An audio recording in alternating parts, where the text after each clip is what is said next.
You know that feeling when you love your own company, but people assume you're lonely?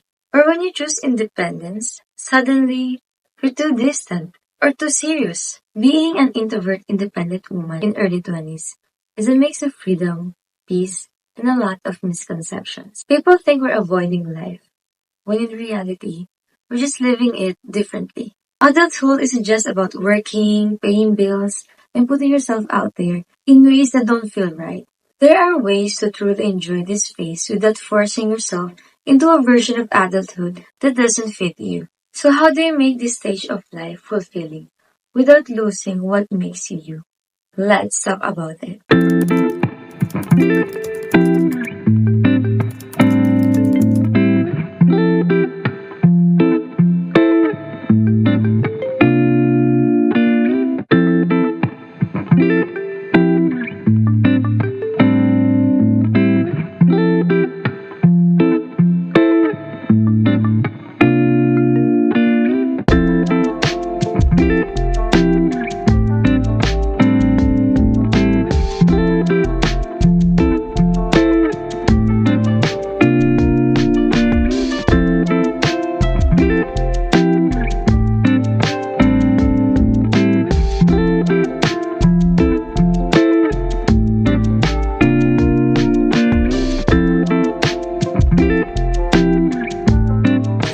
As an introvert independent woman can feel like a mix of freedom, loneliness, growth, and self-doubt. Society often pushes the idea that success looks like constant socializing, networking, or fitting into a specific mold. But what if true fulfillment comes from something else?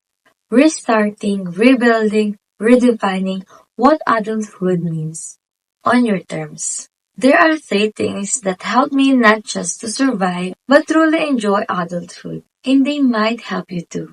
Number one, embracing solitude as a tool for self-discovery. Many of us grew up believing that being alone meant something was wrong, that we were either unloved, unworthy, or missing out. Coming from a broken family, I had this deep hunger for connection.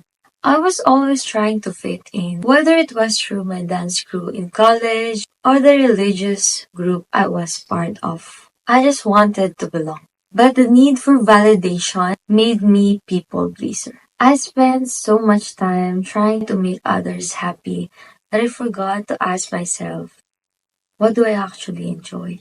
What do I need? At some point, I stopped trying to escape solitude and started embracing it.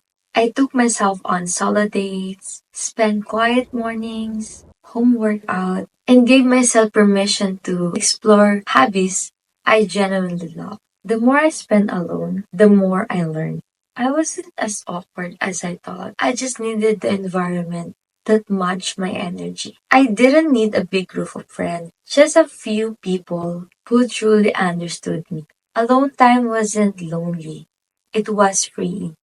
Isn't something to fear, it's a tool for growth. The more you sit with yourself, the clearer your path becomes. And when you finally choose to socialize, you'll do so from a place of confidence, not desperation. Number two, prioritizing your health on your own terms. For years, I struggled with my physical health.